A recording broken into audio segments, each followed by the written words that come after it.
وحده لا شريك له. Waspada, tanggal 10 Agustus tahun 2025, Pak Alwi memecah belah warga NU. Warga Nahdlatul Ulama dipecah belah oleh para habaib Pak Alwi. Inilah instruksi dari pengurus besar Nahdlatul Ulama yang harus disebar-sebarkan melalui WhatsApp. Jadi di WA ini saat ini menyebar informasi yang harus diteruskan di beberapa grup WA lagi.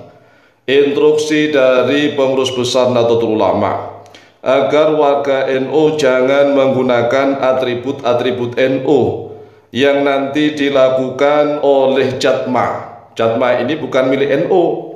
Jadi Habib Lutfi bin Yahya setelah tidak menjadi pengurus besar Jatman, Habib Lutfi mendirikan tandingan yaitu dengan organisasi Jatma. Ini jelas-jelas orang-orang yang menunjukkan kurang ridhonya, kurang ikhlasnya, kurang pasrahnya, sehingga membentuk Jatma sebagai tandingannya Jatman. Nah, sedangkan pemerintah Republik Indonesia kemarin tanggal 1 Agustus tahun 2025 sudah menyelenggarakan zikir kebangsaan. Bahkan yang diundang bukan hanya NU saja, bukan hanya Islam saja. Yang diundang adalah para tokoh-tokoh agama dari lintas agama, mulai dari Islam, Kristen, Katolik, Hindu, Buddha, Konghucu. Seluruh tokoh-tokoh agama diundang. Itu yang mengadakan adalah pemerintah secara resmi. Tapi mengapa nih para oknum-oknum habaib Pak Alwi atas nama Jatma nanti akan menggelar lagi dengan judul zikir kebangsaan dan ikrar kebangsaan. Nah, inilah cara-cara halus untuk memecah belah persatuan dan kesatuan. Walaupun toh judulnya zikir kebangsaan, bangsa yang dibawa-bawa, ikrar kebangsaan yang dijadikan tema, tetapi itu justru memecah belah kesatuan dan persatuan bangsa. Oleh sebab itulah pengurus besar Nahdlatul Ulama melalui pesan yang dilanjutkan di grup-grup WA menginstruksikan kepada seluruh warga NU. Nah, mungkin ini pengurus besar Nahdlatul Ulama sudah mulai sadar bahwa ternyata benar para oknum-oknum habaib Pak Alwi itulah yang memecah belah warga NU. Setelah Habib Lutfi tidak menjadi pengurus Jatman, Jam'iyah Ahli Thariqah Al-Mu'tabarah An-Nahdiyah, tetapi setelah itu mendirikan Jam'iyah tandingan, menandingi, jelas-jelas menandingi Jatman, yaitu dengan mendirikan Jatma. Jatma akhirnya adalah Ahlus Sunnah wal Jamaah, tidak An-Nahdiyah. Nah, Jam'iyah Ahli Thariqah Al-Mu'tabarah Ahlus Sunnah wal Jamaah ini semuanya begitu, tidak hanya yang dilindungi oleh NU. Ini berarti kan seolah-olah rebutan medan dakwah, rebutan ahli thariqah yang akan dilindungi oleh Jatmah ataukah oleh Jatman. Coba deh direnungkan, mengatasnamakan ahli thariqah, tetapi mengapa kelakuannya seperti ini? Pantaskah seperti itu? Sedangkan Jatman ini kan yang menginisiasi berdirinya jelas-jelas Nahdlatul Ulama, Jam'iyah Ahli Thariqah Al-Mu'tabarah An-Nahdiyah. Nah, setelah Habib Lutfi tidak menjadi pengurus Jatman, kemudian mendirikan Jam'iyah tandingan yang sama, yaitu dengan nama Jatma tanpa huruf N di belakangnya. Karena huruf A di belakangnya itu lebih luas, yaitu Ahlus Sunnah wal Jamaah, tidak hanya NU. Ini adalah upaya-upaya untuk memecah belah bangsa. Nah, kalau para pecinta-pencinta, para mukibin-mukibin itu masih menuduh PWILS sebagai pemecah belah, mikir doya, mikir direnungkan. PWILS itu muncul gara-gara apa? Coba bayangkan. PWILS muncul itu gara-gara arogansi para habaib Pak Alwi yang telah merusak NU selama ini, tetapi para pengurus NU justru tidak pernah berani untuk mengusiknya. Sehingga para kiai NU yang muda, kemudian generasi-generasi NU yang muda mendirikan PWILS. Untuk apa? Untuk membela NU, bukan untuk membela siapa-siapa. Sedangkan para habaib Alwi kan jelas membela organisasi mereka, bukan membela NU. Coba sekarang mikir, para oknum-oknum habaib Alwi itu lebih membela FPI dibela-bela, HTI bahkan dibela-bela, lebih membela RA-nya, Robitoh Alawiyahnya. NU itu hanya sebagai selilit, tahu selilit? Selilit itu ya sebagai pencungkil sisa makanan yang ada di gigi-gigi itu, di sela-sela gigi. Itu kelakuannya para oknum-oknum habaib Alwi, walaupun tidak semuanya, tetapi rata-rata begitu. Oknum-oknum habaib Alwi itu rata-rata menjadikan NU sebagai selilit, ya selilit saja, mencungkil-cungkil sisa makanan. Oleh sebab itulah warga NU sudah saatnya sadar, bahkan pengurus besar Nahdlatul Ulama saatnya sadar. Memang zikir kebangsaan itu sudah sejak zaman Jokowi sudah ada, bahkan diadakan di istana. Ya, diadakan istana, dan kami juga pernah diundang, tapi kami nggak pernah datang ya. Kenapa? Itu rahasia kami.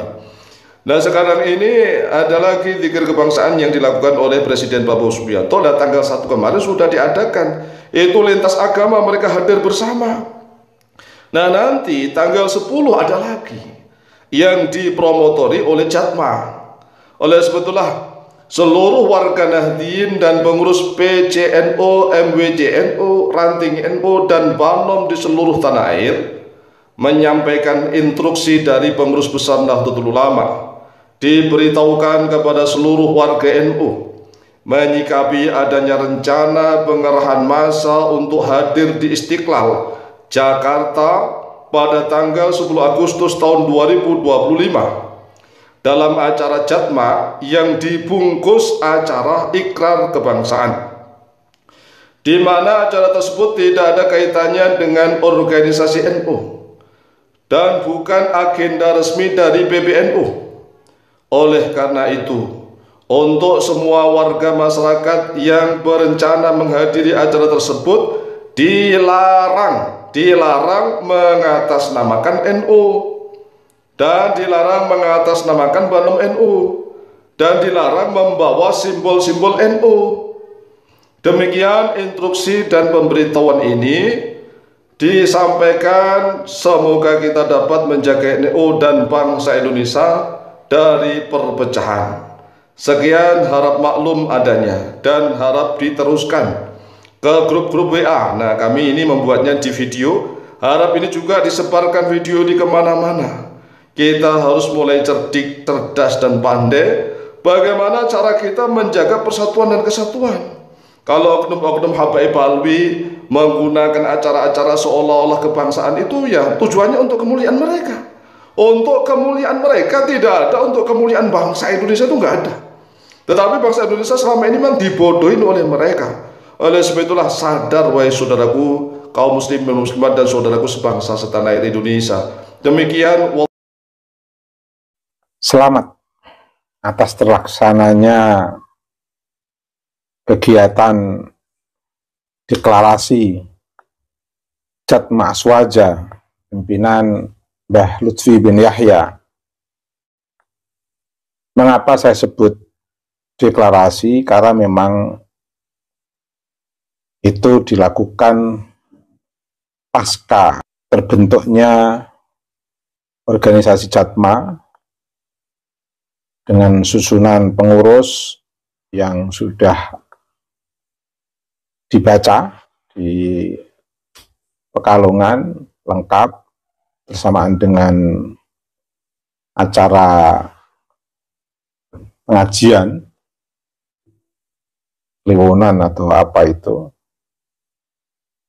dan masih dalam ruang dalam tanda kutip tertutup, sehingga kegiatan di Istiqlal ini merupakan ujian terbuka.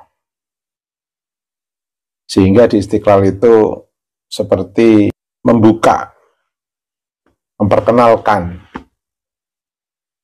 organisasi baru kepada publik, kepada masyarakat. Karena ini saya sebut bagian daripada deklarasi Jatma Aswaja. Tentu merupakan bagian dari ekspresi berpendapat, berserikat yang dilindungi undang-undang. Saya mengucapkan selamat, sekali lagi, selamat atas terlaksananya deklarasi Jatma Aswaja. Dan penggunaan istilah deklarasi saya kira bisa difahami karena tema yang dibuat saya kira itu sebagai sebuah simbol kebangsaan, nasionalisme, zikir kebangsaan, itu saya husnuzon, bagian daripada bentuk nasionalisme Lutfi bin Yahya, dan diharapkan semua yang tergabung dalam organisasi Jatma Aswaja ini memiliki komitmen atau sikap nasionalisme yang tinggi terhadap bangsa dan negara Indonesia ini. Karena itu sebenarnya zikir kebangsaan itu sebenarnya sebagai sebuah penyederhanaan tema kegiatan, sebagai sebuah bahasa yang lembut, menjaga hati barangkali dari pihak-pihak yang dalam tanda kutip tidak berkenan dengan adanya istilah deklarasi, sehingga menyebut dengan istilah zikir kebangsaan. Alasan yang lain, masyarakat memahaminya ini bukan sebagai sebuah kegiatan politik, tapi sebagai sebuah kegiatan keagamaan melalui proses keberagamaan yang diciptakan oleh Mbah Lutfi bin Yahya dan yang tergabung dalam organisasi ini. Sehingga nuansa religinya terasa. Kalau dengan sebutan deklarasi itu kan sangat politis, dan publikasi teks di ruang publik itu juga akan dipahami secara politis oleh masyarakat luas. Tapi kalau zikir kebangsaan itu kan sebuah terminologi yang sangat lembut, penuh religius, penuh agamis, bernuansa agamis, dan publikasi yang sangat soft, sangat lembut. Tetapi semua pun pada akhirnya akan memahami kesuksesan dengan sebutan tema zikir kebangsaan di Istiqlal adalah sebuah bentuk kesuksesan memperkenalkan Jatma Aswaja di tengah ruang publik pasca restrukturisasi Mbah Lutfi bin Yahya di Jatman, yang kemudian di Jatman beliau diganti Kiai Halwani. Jamak pada umumnya aktivis dalam sebuah organisasi tentu ada waktu-waktu yang terus bergantian dalam kepemimpinan dan biasanya saling mendukung. Ketika memimpin, seseorang akan didukung oleh mereka yang dipimpin. Ketika sudah bergantian kepemimpinan menjadi tidak memimpin, dia juga akan mendukung pemimpin baru sebagai sebuah bentuk normalisasi dalam konteks kaderisasi. Tapi ini berbeda.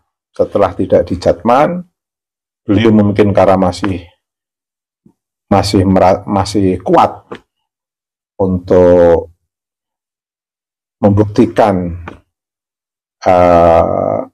energisitas beliau yang masih memungkinkan untuk memimpin organisasi, sehingga perlu kesibukan-kesibukan yang signifikan terhadap energisitas Mbah Lutfi bin Yahya yang sangat kuat itu, kemudian membuat Jatma Aswaja. Ini kalau dipahami dengan perspektif husnuzon, atau secara langsung bentuk perspektif husnuzon saya terhadap fenomena Mbah Lutfi sebagai memimpin Jatman yang kemudian diganti oleh Mbah Halwani, dan beliau mendirikan baru Jatman